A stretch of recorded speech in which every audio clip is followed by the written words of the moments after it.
Hello, you movie fans and fanatics out there. It's your boy Movies back in a review, and today we're talking Christopher Nolan's The Odyssey. Yes, I got the opportunity to sit in basically a sold out IMAX theater on, I think it was Wednesday or Thursday, before my work shift to experience my most anticipated movie of 2026. It has been my most anticipated movie of 2026 for over a year. I put it on the list last year when the cast was announced that he was doing it, and I was locked in. I got the IMAX camera popcorn bucket that's over on my computer desk right now. I was so excited for this movie that I could not wait any longer than to watch it on opening day. So I watched it before my shift, and oh my god. If you thought Oppenheimer was Nolan's magnum opus and his best film, whoa, you are in for a different experience with The Odyssey.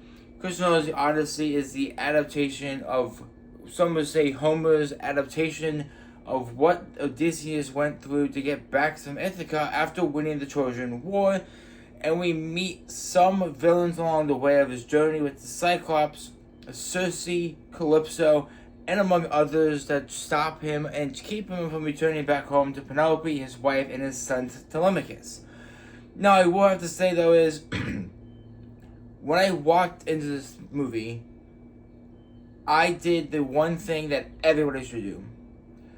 Don't listen to the hate. Don't listen to anything that is against this movie, because it's all not correct. None of it is accurate to the movie at all. They're just trying to avoid people from watching it because of the narrative. Because most of the narrative against this movie is wokeness, with Elliot Page being in this movie as a transgendered man, Lupita Nyong'o, a black actress playing Helena Troy, a prominently big white predominant character in The Odyssey in real time 2,700 years ago, and the fact that this movie has A-list celebrities with Zendaya, Tom Holland, John Bertha, Matt Damon, Anne Hathaway, Robert Pattinson, among others, is kind of insane.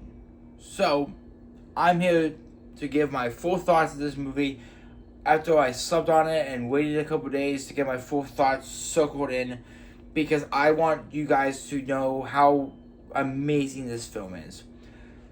Christopher Nolan does away with not using a lot of CGI and uses a lot of practical effects that really sucks you into the world of his movies. They filmed overseas in Eastern Europe to really dive into the ideology and the atmosphere of Greek mythology that was 2,000 years ago, and they used the ocean, the wide open ocean, to film Matt Damon's Odysseus journey on the boat, because Christopher Nolan has said it before and he will keep saying it. He thinks CGI takes away from being immersed into a movie. So all of his movies are not CGI to an extent. Most of the big scenes that we see in Interstellar and Tenet, among others, Inception, he built set designs and he built things and grew things to immerse you into the experience. In Interstellar, the cornfield scene, he grew an entire cornfield, donated that corn to a food shelter to really immerse you. Inception, the room at Leonardo DiCaprio's fighting in, the spinning room, oh, that's right, he built that. He had someone built that for him. The Dark Knight, the hospital scene where Joker explores the hospital, guess what? It was an abandoned hospital. It was going to get demolished anyway, so why not blow it up? And in Tenet, when John David Washington drives the airplane into the airport, that was real, just with explosives.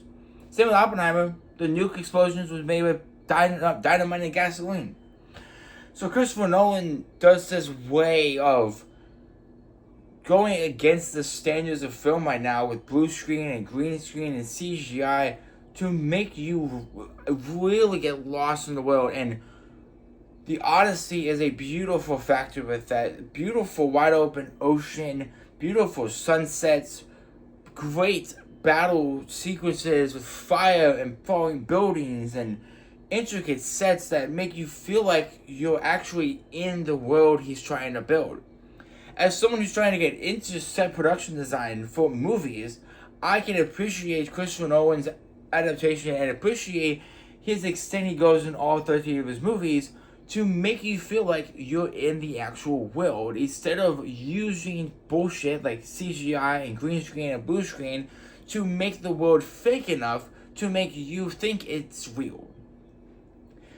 What this movie illustrates is what a person will go through to get back to the person they love.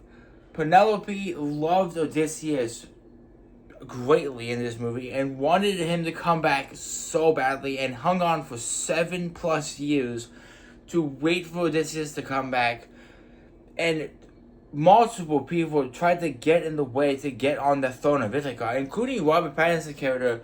And Robert Pattinson does a great job. Robert Pattinson does a great job of changing how he behaves with each of his movies.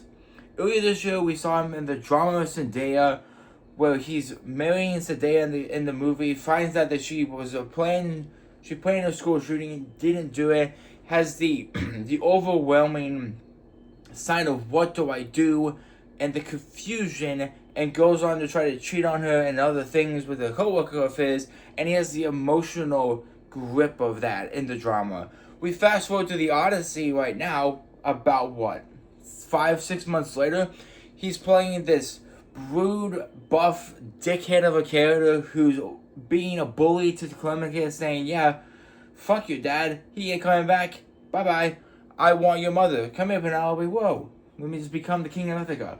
He has a way to contort his narrative, his voice, and how he behaves to mirror multiple different personalities. And we'll see the same thing in Dune Part 3 in December and in Primetime later this year as well, where he plays Chris Hansen, a child sex predator catcher, who is a very aggressive character arc for Robert Pattinson, but he has played villain roles before, obviously in Dune, with and Dune Part 3 this year, Primetime. He does a lot of villain roles. He knows how to act and behave. Tom Holland, a young up-and-coming actor who was in the Spider-Man trilogy, Uncharted with Mark Wahlberg. He plays Telemachus, Odysseus' son, who's kind of a shy kid who wants the throne, but Penelope doesn't believe he can because he's not man enough yet, because he's so infatuated on the fact that his dad will be coming home, and if he does, maybe I will be the king of Ithaca. But no one believes in him because he's a small, scrawny, not so powerful, not good at fighting with swords type of man that no one seems fit to become king. Penelope, played by Anne Hathaway, loves her husband, is a kind and caring soul, is emotional towards Telemachus, and tries to save him from finding out the truth that his father may or may not be alive still. Everyone works so well in this movie, and even the small roles. Elliot Page did a great job. Peter Nwanga did a great job. John Bertha did a great job. And even Ben Safdie, who played Agamemnon, he had barely any talking lines in this movie, but oh my god, he dragged with aura in this movie. Everyone hit this out of the ballpark. Matt Damon, a great actor, and I can say this right now, if you haven't seen Matt Damon ripped before, he is ripped in this movie. He looks so good in this movie because he has to be. He's playing Odysseus, the hero of Troy, the hero of Ithaca, who won the Trojan War, who beat the Trojans, and was all this big and powerful man who literally took over Greece because he won the biggest battle he can have and went through this 7+ long year journey of sorrow and grief and sadness and anger because he's so willing to sacrifice his own men to get back home. And Matt Damon does a great job of doing this with emotion, with grit, with silence in some parts of the movie, and he uses his emotions so well. And I have to praise Christopher Nolan and the casting and directing of this movie because everyone did a great job. I don't want to hear any hate of the casting choices because at the end of the day, the critics liked the movie with a 95% Rotten Tomatoes score. The audience liked it at 97% Rotten Tomatoes score. So don't let anything say differently about this movie. It's, to me, a 5-star movie. It's amazing. It's visually beautiful. It's emotional. It's gripping. It makes you cry. It makes you immersed. It makes you locked in. I was in a room of 200 plus people. And I feel like we were all sucked into the world of Ithaca, sucked into the Trojan War, and just taken back 2,000 years ago, where the Greeks and the Trojans fought in the Trojan War and what they went through in this movie. And it is heartbreaking to watch, and it makes you realize how much history is important to us, especially so long ago. Like, I don't think, I told my coworkers about the Odyssey, they were like, what is that? Because I don't think schools are nowadays teaching the Odyssey. I learned about the Odyssey in English class, history class. I read part of the Odyssey. I knew what it was about. I knew what was going from book to screen. And I think this is the first movie adaptation of the Odyssey book, I think. But Christopher Nolan needs to be more respected after this movie because he's had 2 Oscar-level movies from 2023 Oppenheimer, who won Best Picture, and 2026 with the Odyssey 3 years later. I honestly think the Odyssey right now is probably a top 5, maybe a top 3 Christopher Nolan film for me personally, because I love his way of portraying movies. I love the Dark Knight trilogy. I like Tenet. I love the visual aspect of Interstellar. And Logan Gorgensen did a great job of having a very subtle soundtrack that he threw a spirit through your heart and made you feel it. Feel it aggressively too. And I honestly consider this right now, unless Hans Zimmer blows me away with the Dune soundtrack in December, I think Logan Gorgensen is going to be a 3-time Oscar winner. He won for the Black Panther soundtrack. He won for Sinners. I think he's going to win for the Odyssey this year. Because he has 2 chances to win. Remember that. He did Star Wars: The Mandalorian and Grogu, that soundtrack, and he did the Odyssey. But I think it's Star Wars didn't really do that well. They kind of flopped at the box office. I think the Odyssey is his front horse to drive it home and get that 3rd Oscar. Because he's on track of beating out John Williams. By far, one of the greatest composers of all time. If you look at any big movie nowadays, John Williams is on that soundtrack. Star Wars, Jaws, E.T., Disclosure Day, and so much more. He knows what he's doing. He didn't win any Oscars for this. I think he won like maybe 1 or 2. But Logan Gorgensen is a young and upcoming John Williams. But most so, instead of multiple franchises, he's dipping his bag into multiple different baskets. Black Panther, an MCU Marvel superhero movie. Oh, he crushed it. Oh, Sinners, a vampire slavery time of black community members. And he crushed that soundtrack. The Odyssey, a vastly made up story, but he connects it all with emotional, well written composing that he's cooking. I love Logan Gorgensen. I love Cinder's soundtrack. I listen to it on my phone all the time. I think he's going to be probably up there with John Williams and the Hans Zimmers of the world, because granted, John Williams is aging, he's getting old, and he's about to retire fully from composing. Hans Zimmer is the same way. He's aging, And he's still cooking, obviously with Dune and other movies like that. But Logan Golkinson, man, he is phenomenal.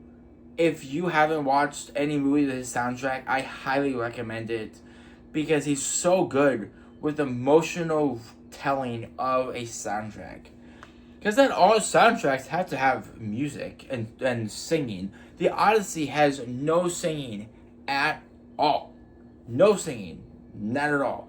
But the soundtrack Logan Golkinson uses and portrays, he grabs you by your neck and makes you feel sadness, makes you feel anger, makes you feel happiness, makes you feel all these emotions, because that's his job. I could go on and on and on about this movie, and I could go on for 2 hours about this movie.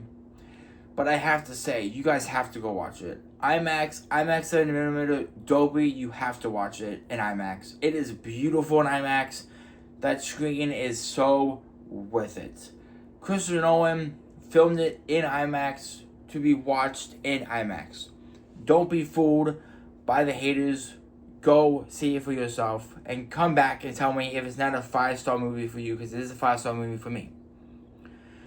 The Odyssey is the first ever movie filmed in exclusively IMAX only cameras.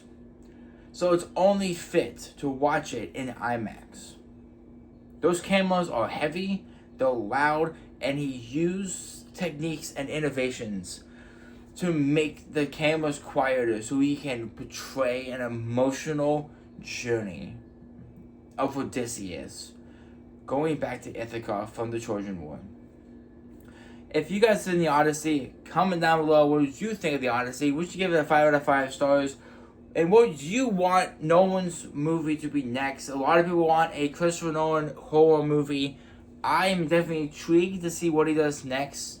I will be always sat in a theater for this, and if we do get a steelbook or a special edition, I'm going to pick that up because I'm going to be watching this movie for decades to come of the Odyssey, because it's so immersive and it's so emotional.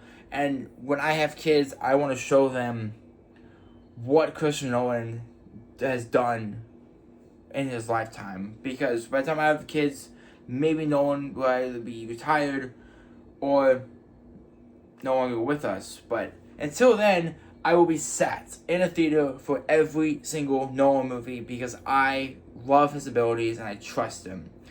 But you guys love what you love, watch what you love, and continue to watch movies in theaters so you guys, theaters won't be a thing anymore. And go watch the Odyssey. My next video, I'm not sure yet. There's nothing out now that I want to watch. I've seen everything. I think the next movie I'm watching will be the Hades Town musical that's hitting theaters next week. Then after that is Spider-Man, and then after that I think it's End of Oak Street. I'm watching that, I think it's that, and then The Dog Stars with Zig Malorty, Josh Bowen, and Margaret Qualley. But I'll see you guys in the next review, ranking video, or countdown. But enjoy the Odyssey. And remember, continue to go to the cinema. Bye, everyone.